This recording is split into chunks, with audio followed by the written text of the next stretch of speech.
हम सभी की लाइफ में हमको कभी ना कभी तो दवाइयों की जरूरत पड़ती है। दोस्तों, आपने अधिक तो दवाइयों के पीछे लिखा देखा होगा सिप्ला। कई लोगों को लगता है कि दवाई का नाम है, पर यह दवाई की कंपनी का नाम है। सिप्ला भारत की बहुत पुरानी और वो बहुत बड़ी फार्मा कंपनी है जो कई सालों से अपने बिजनेस को चला रही है। तो दोस्तों, सिप्ला का मालिक कौन है, सिप्ला की हिस्ट्री क्या है, सिप्ला कैसे शुरू हुई, ये कैसे दवाइयाँ बनाती है, इन सभी सवालों का जवाब जानने के लिए वीडियो में एंड तक बने रहिए। Hello everyone, Anshuman Joshi this side and welcome you all to the new video. और आज की इस वीडियो में हम सिप्ला की केस स्टडी जानेंगे। तो चलिए शुरू करते हैं। सिप्ला कंपनी के मालिक डॉक्टर ख्वाजा अब्दुल हमीद है। इन्होंने 1935 में सिप्ला कंपनी को शुरू किया था, यानी भारत के इंडिपेंडेंस से पहले इन्होंने अपनी कंपनी को शुरू कर दिया था।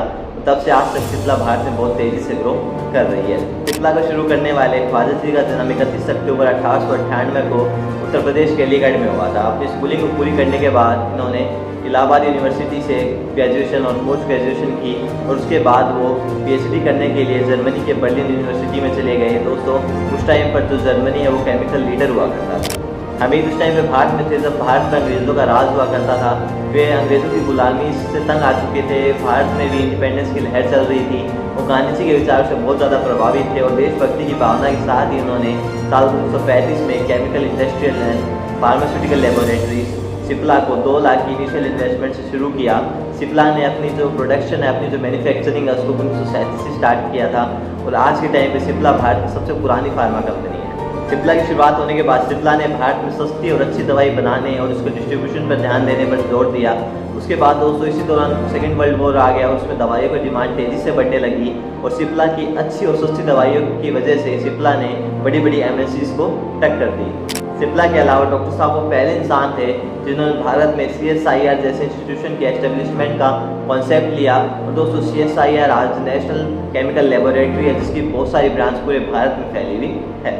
सिप्ला कंपनी के मालिक अब्दुल हमीद ने इस कंपनी को बड़ा करने के लिए बहुत मेहनत की है। उसके बाद इनके बड़े बेटे ने इस कंपनी को संभाला और एक लंबी बीमारी के चलते साल 1972 में इनका निधन हो गया था। अब्दुल हमीद के गुजर जाने के बाद उनके बेटे यूसुफ हमीद ने इस कंपनी को संभाला। यूसुफ हमीद का जन्म पोलैंड में हुआ था। इन्होंने अपनी पढ़ाई बॉम्बे में पूरी की।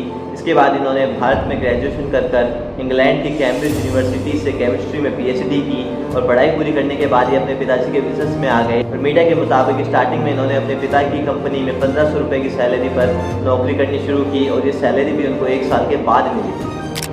सिप्ला को ऐसे ही फार्मा जायंट नहीं कहा जाता। जब यूसुफ हमीद ने सिप्ला को ज्वाइन किया था उस टाइम पे इनका पूरा समय एड्स और TB की दवाइयों को बनाने में लगा था। और दोस्तों, क्योंकि पूरी दुनिया उस टाइम पर इन बीमारियों से जूझ रही थी और उनकी कोई सस्ती दवाई उपलब्ध नहीं थी।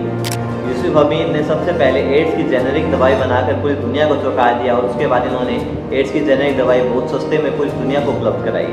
और उसके बाद वे TB की भी जेनेरिक दवाई लेके आ गए और आज के टाइम में TB का फ्री इलाज इनकी मेहनत की वजह से पॉसिबल हो पाया है। इसके बाद यूसुफ हमीद ने इंडियन पेटेंट लॉ में बदलाव करने की शुरुआत की। 1961 में इन्होंने इंडियन ड्रग मैन्युफैक्चर एसोसिएशन का एस्टेब्लिशमेंट किया और 1972 में इनकी कोशिश सफल हुई और इंडिया में फार्मा कंपनीज को ये आज़ादी मिल गई कि वो ऐसी दवाइयाँ बना सकती है जिनकी देश को ज़रूरत है। यूसुफ हमीद ने सिप्ला के साथ जुड़कर बहुत से ऐसे काम किए हैं जिसकी वजह से सिप्ला को ह्यूमैनिटेरियन फार्मास्यूटिकल कंपनी भी कहा जाता है। दोस्तों, सिप्ला ने केवल पैसे बनाने पर ध्यान नहीं दिया है बल्कि ह्यूमैनिटी पर भी पूरा ध्यान दिया है। आज सिप्ला 170 से ज़्यादा देशों में किफ़ायती दामों पर दवाइयाँ बेच रही है। यूसुफ हमीद को उनके कमेंडेबल एफर्ट्स के लिए साल 2005 में भारत के तीसरे सबसे बड़े सिविलियन अवार्ड पद्म भूषण से नवाजा गया। एड्स की दवाइयाँ पूरी दुनिया भर में सबसे सस्ते दामों पर उपलब्ध कराने की वजह से हार्वर्ड बिजनेस स्कूल में इनका इंटरव्यू भी लिया गया था। हमीद की लाइफ पर बेस्ड एक डॉक्यूमेंट्री बनाई गई है जिसका नाम फायर इन द ब्लड है। सिप्ला भारत की बहुत पुरानी कंपनी है और आप भी आज तक सिप्ला की कोई सिरप, टैबलेट या कैप्सूल ले चुके होंगे। सिप्ला ने भारत का नाम पूरी दुनिया भर में फेमस किया है, पूरा दुनिया भर में इसकी शान बढ़ाई है। सो ये था मेरा आज का वीडियो। आई होप आपको वीडियो पसंद आया होगा, आपको इस वीडियो से कुछ वैल्यू मिली होगी। अगर वीडियो अच्छा लगा तो हमारे वीडियो को लाइक कर दीजिए, हमारे चैनल को सब्सक्राइब कर दीजिए। मिलते हैं नेक्स्ट वीडियो में। Till the time make dreams, सपने बनाते हैं।